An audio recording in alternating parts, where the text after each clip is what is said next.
Twelfth CBSE अपने पास जो topic है वो है concurrency of three lines. Three lines की कॉन्करेंसी क्या होती है भाई, ठीक है। हाँ जी, ट्वेल्थ सीबीएसई अपने पास टॉपिक था concurrency of three lines. Concurrency of three lines क्या होती है, उससे पहले एक डाउट था छोटा सा लेमडा को लेकर।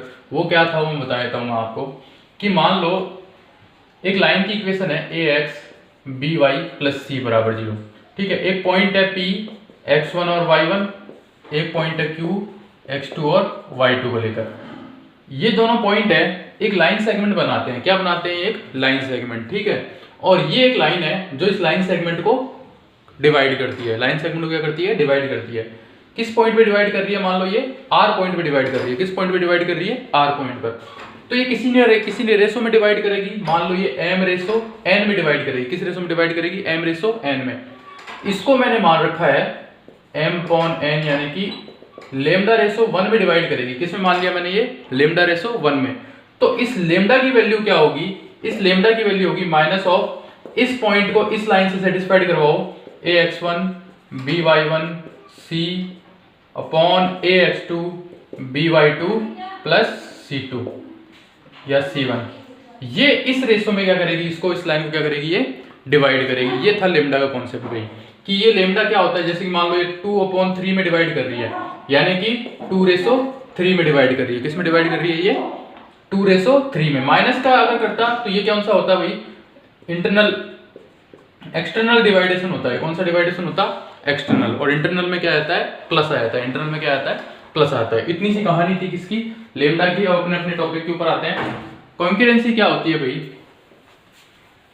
कॉन्करेंसी ये होती है कि मान लो तीन लाइन है, तीन लाइन दी हुई है L1 बराबर a1x b1y प्लस c1। एक लाइन की इक्वेशन, दूसरी लाइन की इक्वेशन और तीसरी लाइन की। ये तीनों लाइन कॉन्करेंस कब होंगी? ये तीनों लाइन जब कॉन्करेंस होंगी जब ये तीनों लाइन एक ही पॉइंट से क्या करें? पास करें। एक ही पॉइंट से क्या करें? ये लाइन पास करें, तो उसे हम क्या बोलेंगे? कॉन्करेंस। क्या बोलेंगे हम इसको? Concurrence line. इस पॉइंट को बोलेंगे कॉन्करेंस पॉइंट।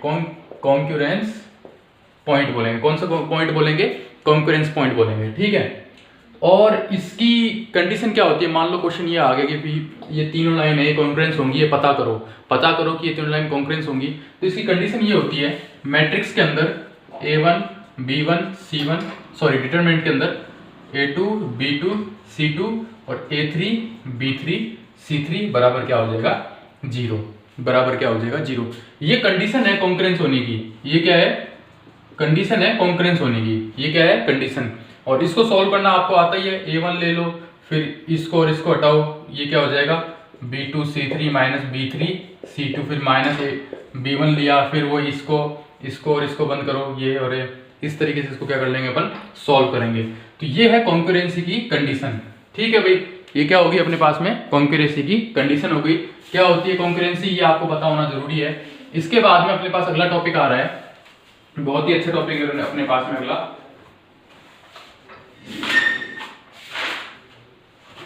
परपेंडिकुलर एंड, ये देखो, perpendicular and reflection of a point. Perpendicular and reflection of a point, perpendicular reflection of a point with respect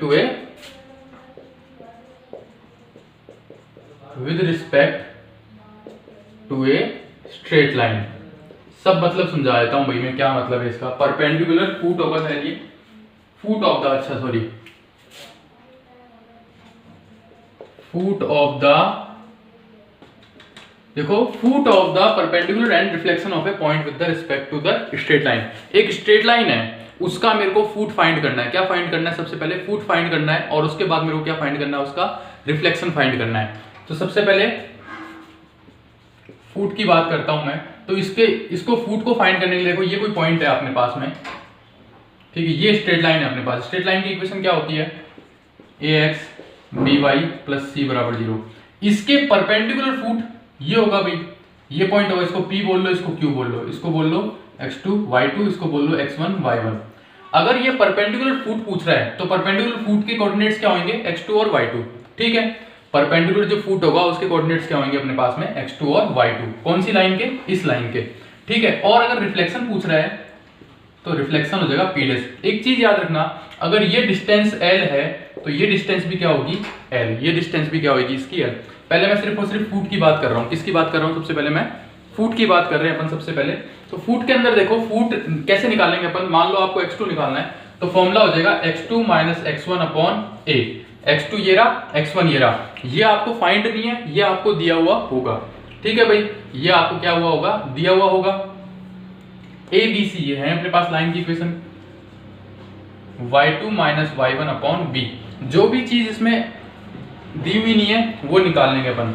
और क्या हो जाएगा? Minus of ax1 by1 plus c upon a square plus b square, a square plus b square हो जाएगा इसका, ठीक है। Perpendicular foot निकालने का फॉर्मूला हो जाएगा ये अपने पास में ये। अब इसके ऊपर क्वेश्चन कैसे आएगा उससे पहले इसका रिफ्लेक्शन समझा देता हूँ। रिफ्लेक्शन अगर आपको फॉर्मूला याद भी नहीं होता, वैसे तो फॉर्मूला बहुत इजी है, याद भी नहीं होता तो कॉन्सेप्ट जानना जरूरी है कि ये पॉइंट आपको दिया हुआ है, मान लो ये पॉइंट आपने फाइंड कर लिया। अब ये पॉइंट पूछ रहा है, ये होगा रिफ्लेक्शन भाई,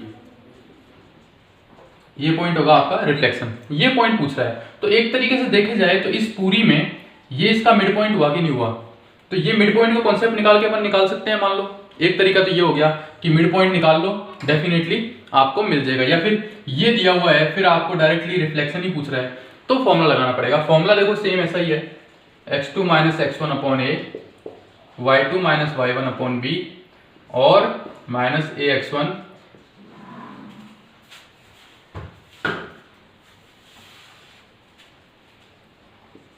x2 minus x1 upon a, y2 minus y1 upon b minus ax1 by1 plus c upon a square plus b square. Same to same formula हो गया। फर्क कितना है कि ये इसकी डिस्टेंस कितनी गुनी हो जाएगी? 2 गुनी। कितनी गुनी हो जाएगी इसकी डिस्टेंस? 2 गुनी। तो ये तो हो गया फुट और ये क्या हो गया इसका? रिफ्लेक्शन। ये परपेंडिकुलर फुट है, ये बात याद रखना भाई। फुट कौन सा है? ये परपेंडिकुलर फुट है ये, ठीक है। और कोई कंडीशन होगी तो बात अलग है। क्या हो जाएगा? x2 minus x1 upon a, y2 minus y1 upon b minus ax1 plus by1 plus c a square plus b square. ये क्या हो जाएगा? x2 minus x1 upon a, y2 minus y1 upon b minus 2 ax1 by1 plus c a square plus b square. Question कर लेते हैं इसके ऊपर, question कैसे आएगा।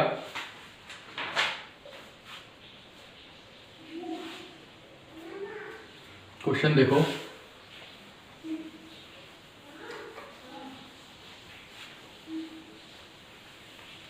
क्वेश्चन ये बोल रहा है ये कि 0.23 से लाइन कितनी है मेरे पास में? y is equal to 3x plus 1। देखो ये पॉइंट दिया हुआ है आपको 2, 3। क्वेश्चन अपन प्रैक्टिस के लिए कर लेते हैं अपन। और ये लाइन की इक्वेशन है y is equal to 3x plus 1। इसका एक तो मेरे को क्या फाइंड करना है? फुट फाइंड करना है और एक फाइंड करना है रिफ्लेक्शन। देखो फुट फाइंड करने के लिए पहले इस इक्वेशन को तरीके से लिख लो। ये इक्वेशन हो जाएगी 3x माइनस y प्लस 1 बराबर 0 हो जाएगी भाई। अगर मैं फुट की बात करूं, किसकी बात करूं? फुट की बात करूं तो क्या था? फुट ये xy मान लो यहाँ पे फुट, तो क्या हो जाएगा? x minus 2 upon a, y minus 3 upon minus का 1। देखो ये 3 माइनस का 1 और फिर क्या हो जाएगा ये अपने पास में माइनस ऑफ ये पॉइंट इस लाइन में पुट कर दो। 3 इंटू 2 6 माइनस ये कितना हो गया? 3 प्लस 1 अपॉन 9 प्लस 1, ये आ गया भाई। तो ये बच्चा मेरे पास में x minus 2 upon 3, y minus 3 upon minus 1, ये कितना हो गया?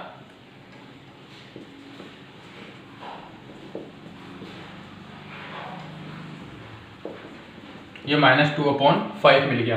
तो इसको फर्स्ट, इसको सेकंड, इसको क्या दे दो आप? थर्ड दे दो। First and third gives, first and third से क्या हो जाएगा? x minus 2 upon 3 minus 2 upon 5, यहाँ से x कितना हो जाएगा? माइनस 6 अपॉन 5 प्लस 2 फाइंड हो जाएगा। और y कैसे फाइंड हो जाएगा अपने पास में? y हो जाएगा 2 अपॉन 5 प्लस 3, 17/5 और ये कितना हो जाएगा? 4 अपॉन 5। ये x और y की क्या मिल जाएगी आपको? वैल्यू मिल जाएगी। कितनी मिल जाएगी? 4/5 और 17/5। अब आपको चाहिए क्या, रिफ्लेक्शन चाहिए। तो रिफ्लेक्शन निकालने के लिए क्या करो, एक काम तो आप इसका मिड पॉइंट का फॉर्मूला लगा सकते हो। यहाँ पर ले लो x डैश और y डैश। तो x डैश के लिए फॉर्मूला क्या होता है, देखो ये अगर इसका मिड पॉइंट है तो मिड पॉइंट का फॉर्मूला क्या होता है, x1 + x2/2 होता ही नहीं होता, जहां पर x1 y1 इसको मानेंगे और x2 y2 इसको मानेंगे, और आउटपुट क्या मिलेगा, ये कैपिटल X मिलेगा अपने पास में। ये तो होता है मिड पॉइंट। ऐसे निकाल सकते हैं अभी इसको निकालने का तरीका, या फिर डायरेक्ट फॉर्मूला लगा दो, यहाँ पर कितना कर दो, सिर्फ और सिर्फ 2 कर दो, आपके पास ये हो जाएगा 4/5 हो जाएगा, और इससे क्या निकाल लोगे आप, फिर वैल्यू फाइंड कर लोगे। रिफ्लेक्शन समझ में आया अच्छे से, फूड समझ में आया अच्छे से भाई, यही सारी चीजें थी रिफ्लेक्शन और फूड फाइंड करने के लिए, कोई नई चीज नहीं है। ठीक है, अब बात करेंगे अपन, अगला टॉपिक है अपने पास फैमिली ऑफ लाइन की। तो भाई अपने पास में है family of line. Family of line में मतलब क्या होता है कि दो लाइंस हैं अपने पास में, कितनी हैं, दो लाइंस हैं अपने पास में, वो दोनों एक दूसरे को इंटरसेक्ट कर रही हैं। दो लाइन है अपने पास में, ठीक है, वो दोनों एक दूसरे को क्या कर रही हैं, ये L1 लाइन है, ये L2 लाइन है, ये दोनों लाइन एक दूसरे को इंटरसेक्ट कर रही हैं। तो इसके इंटरसेक्शन पॉइंट से पास होने वाली लाइन की इक्वेशन क्या होगी, इसके इंटरसेक्शन जो पॉइंट है उससे पास होने वाली लाइन की इक्वेशन होगी L1 मतलब line first plus lambda L2 बराबर 0। अब ये कैसे निकल के आएगा, लेमडा की वैल्यू निकालने के लिए वो हमें कोई ना कोई क्या देगा, कंडीशन देगा, उसके थ्रू हम निकाल लेंगे। तो equation of line which passes through intersection of two line, यानी कि एक ऐसी लाइन की इक्वेशन जो दो लाइंस के इंटरसेक्शन पॉइंट से क्या करे, पास करे। एक ऐसी लाइन की इक्वेशन जो दो लाइंस के इंटरसेक्शन से क्या करे, पास करे। तो ठीक है, इसके लिए क्वेश्चन किया अपन ने कि फाइंड इक्वेशन ऑफ लाइन, अपन को इक्वेशन ऑफ लाइन फाइंड करनी है which passes through intersection of two line, जो कि दो लाइन के इंटरसेक्शन से पास करती है। उन दो लाइन की इक्वेशन क्या है, x + 2y = 3 and 2x - 3y = 4। कितना है ये, 4। And also passes the point 2, 3। वो जो लाइन है, ये लाइन 2, 3 पॉइंट से भी क्या कर रही है, पास कर रही है। कितने पॉइंट से पास कर रही है, 2 और 3 से पास कर रही है। तो इक्वेशन ऑफ लाइन क्या हो जाएगा अपने पास में, इक्वेशन लाइन हो जाएगा L1 + लेमडा L2 बराबर 0। यही होगा भाई। L1 कितना है मेरे पास में, x + 2y - 3 प्लस लेमडा कितना हो जाएगा, 2x - 3y - 4 बराबर 0। ये होगी लाइन की इक्वेशन। इसको थोड़ा सा सॉल्व कर लेते हैं। ये हो जाएगा 1 + 2 लेमडा y = 2 - 3 लेमडा और -3 - 4 लेमडा = 0। ये हो गई उस लाइन की इक्वेशन। लेकिन अभी अपने पास लेमडा नहीं है। लेमडा को फाइंड करने के लिए वो जो लाइन है, कौन सी वाली लाइन, ये वाली लाइन 2 और 3 से ही पास होती है। तो 2 और 3 से इसको क्या कर देंगे हम, सेटिस्फाइड करवा देंगे। करवाएं अगर सेटिस्फाइड तो हो गया 2 × 1 + 2 लेमडा, 3 × 2 - 3 लेमडा, -3 - 4 लेमडा = 0। ये रहेगा। इसको अपन यहां सॉल्व कर लेते हैं। 2 + 4 लेमडा प्लस 6 - 9 लेमडा -3 - 4 लेमडा = 0। ये कितना हो गया, 8 - 3 5। ठीक है, और +4 लेमडा -4 लेमडा गया, बचा -9 लेमडा = 9 लेमडा। लेमडा = कितना हो गया, 5/9।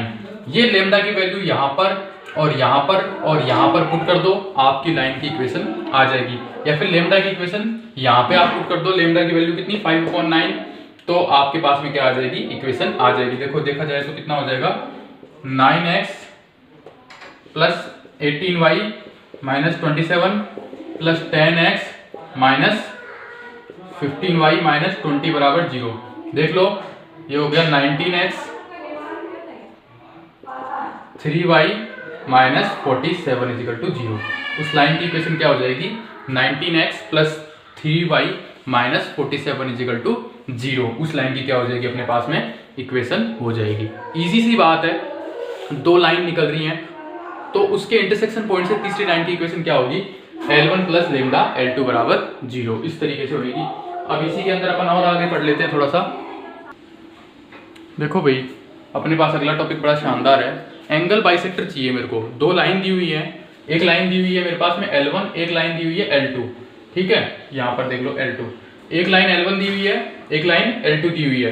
तो इनका एक लाइन L1 दी हुई है, एक लाइन L2 दी हुई है, ये पूरा एंगल है इसका थीटा। ये तो ये इक्वेशन कौन सी लाइन की हो जाएगी, ये इसके एंगल बाइसेक्टर की इक्वेशन हो जाएगी। ये जो लाइन होगी वो इसका एंगल क्या होगा, बाइसेक्टर होगा। वो जो ये लाइन होगी, सीधी सी बात है भाई, समझने वाली बात है इतनी सी कि ये दोनों लाइन है, ये इसका एंगल है, तो ये एंगल बाइसेक्टर ही तो हुआ। और उसकी हमें क्या चाहिए, इक्वेशन। इसकी क्या चाहिए मेरे को, इक्वेशन चाहिए भाई। अगर ये एंगल बाइसेक्टर है तो इधर भी θ/2 होगा और इधर भी क्या होगा, θ/2 होगा कि नहीं होगा। ये कोई पॉइंट है, इस पॉइंट से इस लाइन की परपेंडिकुलर डिस्टेंस, कौन सी डिस्टेंस, परपेंडिकुलर डिस्टेंस, क्योंकि मिनिमम डिस्टेंस वो होगी, इससे इसकी परपेंडिकुलर डिस्टेंस आपस में इक्वल होगी भाई। क्यों, क्योंकि अगर एंगल इक्वल है तो डिस्टेंस भी, तो एंगल, अगर ये साइड इक्वल है तभी तो एंगल इक्वल होता है। 9th क्लास की थ्योरम थी अपने पास में। तो अगर ये एंगल θ/2 है तो ये भी एंगल θ/2 होगा। तो ये यहाँ पर P है, ये यहाँ पर M है, तो इस पॉइंट की इससे इस लाइन से परपेंडिकुलर डिस्टेंस, इस पॉइंट की इस लाइन से परपेंडिकुलर डिस्टेंस आपस में क्या होगी, इक्वल होगी भाई। ज्यादा कुछ कंफ्यूज होने की जरूरत नहीं है। हमें फाइंड क्या करना है, हमें फाइंड करना है ये दो लाइन है, इसके ये एंगल है, इसके एंगल बाइसेक्टर की इक्वेशन फाइंड करनी है। क्या फाइंड करनी है मेरे को, इसके एंगल बाइसेक्टर की इक्वेशन फाइंड करनी है। बहुत ही इजी है। कॉन्सेप्ट क्या लगेगा कि अगर पूरा ये थीटा है, कॉन्सेप्ट सुन लो ध्यान से, अगर ये पूरा थीटा है तो ये θ/2 होगा और ये भी क्या हो जाएगा, θ/2। अगर ये θ/2 है तो यहाँ पर कोई पॉइंट है P, इस पॉइंट की इस लाइन से परपेंडिकुलर डिस्टेंस ये हुई और इस पॉइंट की इस लाइन से परपेंडिकुलर डिस्टेंस ये हुई। अगर ये θ/2 इक्वल है तो ये डिस्टेंस और ये डिस्टेंस भी आपस में क्या होगी, इक्वल होगी कि नहीं होगी। और अगर ये इक्वल होगी तो उससे मैं क्या निकाल लूंगा, इसकी इक्वेशन निकाल लूंगा। कैसे निकालते हैं वो देखो।